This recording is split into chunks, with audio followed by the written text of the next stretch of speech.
If my risk is already written, why should I work hard? Stop for a moment. If Allah has already written your risk, then why are you working so hard for it? Why do you wake up early? Why do you go to work? Why do you study? Why do you build a business? Why do you worry about your future? Why do you make dua for money? And why do you struggle so much? If your risk has already been decided, think about that question carefully, because the answer can completely change the way you look at your job, your money, your failures, your future, and even your anxiety. Imagine someone sitting alone at night. They have bills to pay. Their income is not enough. Their business is not growing. They have tried everything they know. They make dua. They work. They struggle. But nothing seems to change. And then someone tells them, "Don't worry. Your risk is already written." They feel relieved for a moment. But then another thought enters their mind. If my risk is already written, why should I even work? Why struggle? Why chase opportunities? Why send applications? Why build skills? Why wake up tomorrow and try again? Should I simply sit at home and wait for whatever Allah has written for me?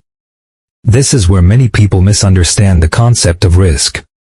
Because yes, your risk is written.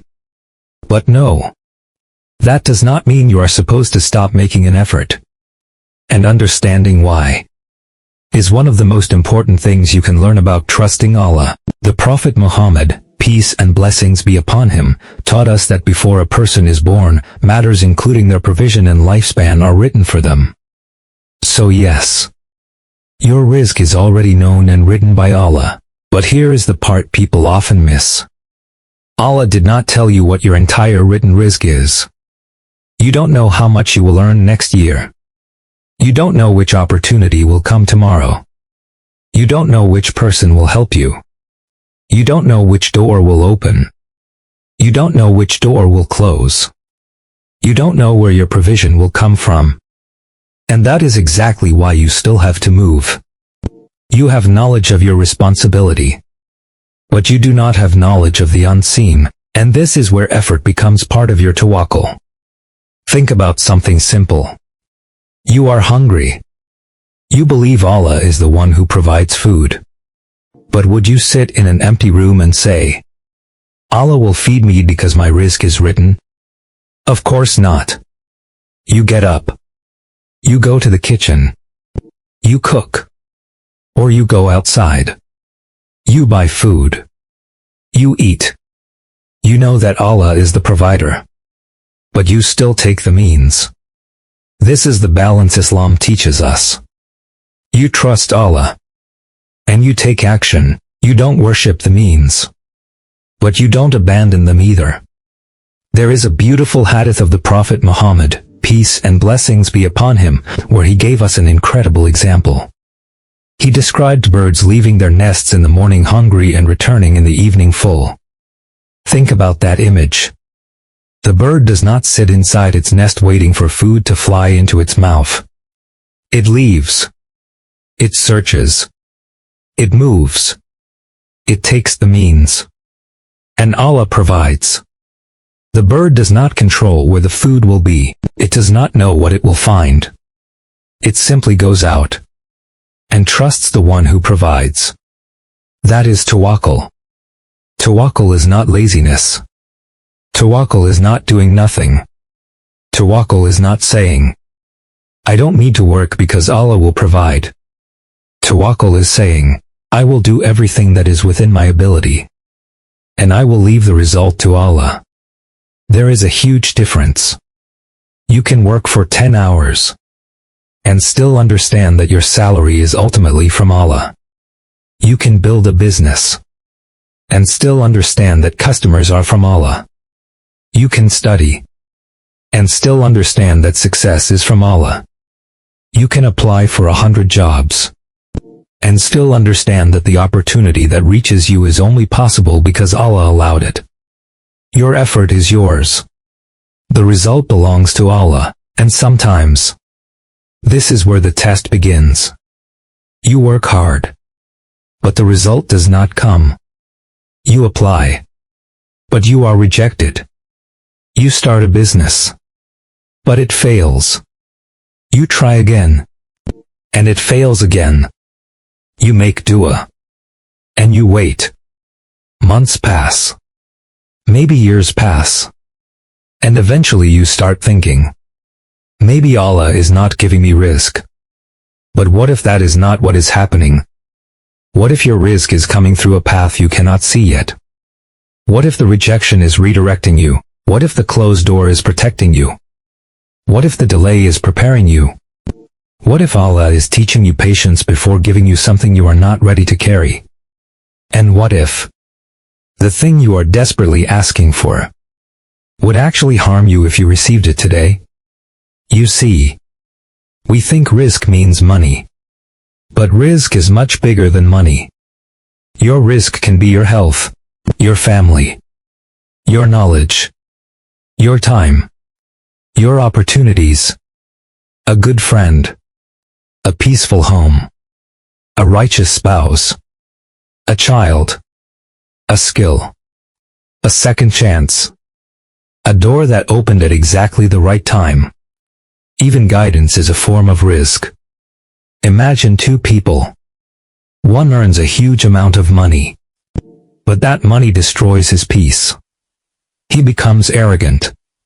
He forgets Allah. He becomes obsessed with dunya. He loses his family. He loses his prayer. He gains wealth, but loses himself. Another person earns much less, but Allah puts barakah in what he has. He sleeps peacefully. He feeds his family. He gives charity. He prays. He thanks Allah. He lives with contentment. Who really receive the greater rizq? This is why you should never measure your rizq only by numbers. Because sometimes Allah gives you less and puts more barakah inside it. And sometimes Allah gives someone more, but removes the peace from it. So when you say, my rizq is written, don't use that statement as an excuse to stop. Use it as a reason to stop being terrified. There is a difference. You should still work, but you don't have to live in constant fear. You should still plan, but you don't have to believe your plan controls your future. You should still save money, but you don't have to worship money. You should still build your career, but you don't have to sacrifice your relationship with Allah for it. Because your job is not your provider. Your business is not your provider. Your client is not your provider. Your boss is not your provider. Your parents are not your provider. Your spouse is not your provider. Allah is your provider. These things are only means. And when you understand that, something inside you becomes lighter. Because now, if a client leaves, you know Allah can send another. If a job disappears, you know Allah can open another door. If a business fails, you know your provider has not failed. If one opportunity closes, you know your rizq is not trapped behind that door. And that is a powerful way to live. Because sometimes we become so attached to the means that we forget the one behind the means. You get a job, and suddenly you think, this job is keeping me alive. No. Allah is keeping you alive. The job is only a means. You get a client, and you think, this client is my future. No. Allah is your future. The client is only a means. You start a business, and you think, if this business fails, my life is over. No. The business can fail. Allah does not fail. Your plan can fail. Allah's wisdom does not fail. Your opportunity can disappear. Your rizq does not disappear. This is why the belief in Qadr can give a believer incredible strength. Because you understand something the world often forgets. What is written for you will reach you.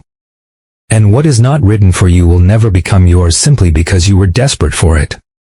Think about how many times you wanted something so badly. And you thought, if I don't get this, I will never be happy. Then you didn't get it. You cried. You felt broken. You thought your life was finished. And months later, you realized Allah was protecting you. Maybe you found something better. Maybe you became a better person. Maybe you became closer to Allah. Maybe you avoided a disaster you never even knew was coming. At the time, it felt like a loss. Later, you realized it was mercy. This is why you should never judge Allah's provision based only on what you can see today. Your story is still being written. You are looking at one moment. Allah knows the entire journey. But there is another question. If my rizq is written, can I increase it? This is where people often become confused. There are authentic teachings encouraging believers to seek provision, maintain family ties, give charity, make dua, and take lawful means. So the correct mindset is not, I don't need to do anything. And it is not, everything depends on me. The correct mindset is between the two. You work as though your effort matters. And you trust Allah as though the result belongs entirely to Him. You plant the seed. Allah gives it the ability to grow. You study. Allah gives you understanding. You apply. Allah opens the right door. You start the business. Allah brings the customers. You make dua. Allah decides when and how to answer. You take the means. And Allah controls the outcome. That is the beauty of Tawakkul. You are responsible for the effort. You are not responsible for controlling the future. And perhaps, that is what has been exhausting you. Maybe you are trying to control something you were never created to control. You are trying to know what will happen tomorrow. You are trying to guarantee success. You are trying to guarantee money. You are trying to guarantee that every plan will work. But you cannot. And you were never asked to. Allah asks you to trust Him. To work honestly. To seek halal provision. To make dua. To avoid haram. To be patient. To keep going. And then, leave the unseen to the one who knows the unseen. So if you are struggling financially right now, don't give up. Make dua. Learn. Improve your skills. Search for halal opportunities. Ask for help when necessary. Try again. Try differently. Keep moving. But don't let fear convince you that your survival depends entirely on you. It doesn't. Your responsibility is effort. Your peace comes from knowing who controls the result. And if you are successful right now, be careful. Because success can also be a test. Don't think, I earned everything myself. Remember who gave you the ability to work. Who gave you your health. Who gave you your intelligence? Who gave you your opportunities? Who allowed people to trust you? Who opened the doors? Because the moment you start believing, I did all of this by myself, you have forgotten the provider. And perhaps that is one of the greatest dangers of rizq. Not having too little, but having so much that you forget where it came from. So tonight, ask yourself something. Am I working because I trust Allah? Or am I working because I am terrified that Allah will not provide? There is a difference. Work hard, but don't worship your work. Earn money, but don't worship money. Build your future, but don't worship your plans. Love people, but don't make them your ultimate source of security. Take every halal means available to you, but keep your heart attached to Allah. Because the means can change overnight. Your job can disappear. Your business can collapse. A client can leave. A market can crash. A plan can fail. A person can walk away. But Allah remains. And if Allah remains, you have not lost everything. Maybe today you are looking at your empty bank account and wondering, where will my rizq come from?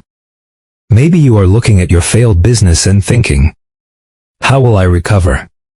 Maybe you are applying for jobs and hearing rejection after rejection.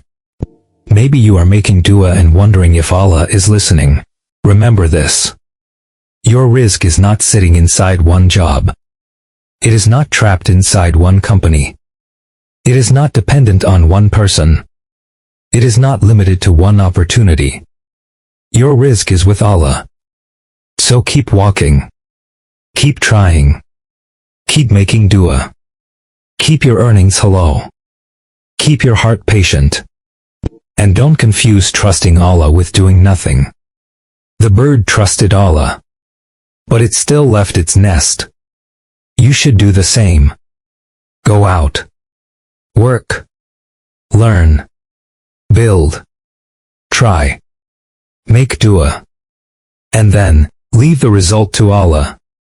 Because perhaps the greatest peace comes when you finally understand this. You are not responsible for creating your rizq. You are responsible for seeking it in the right way. You are not responsible for controlling the outcome. You are responsible for doing your part. You are not responsible for knowing what tomorrow holds. You are responsible for trusting the one who does. So if your rizq is already written, work hard. Not because you are afraid that Allah will forget you. Work hard because effort itself is part of the journey Allah has written for you. And when the result finally comes, don't say, I did it alone. Say, Alhamdulillah. And when the door closes, don't say, my rizq is gone. Say, Allah knows where my rizq is. And when you are forced to wait, don't say, Allah has forgotten me. Say, Allah knows the right time. And when you lose something, don't assume that your story is over. Maybe Allah is simply moving your rizq from one door to another. You just haven't reached that door yet. So keep going. Your job is to walk. Allah's job is to guide the path. Your job is to make the effort. Allah controls the outcome. Your job is to seek.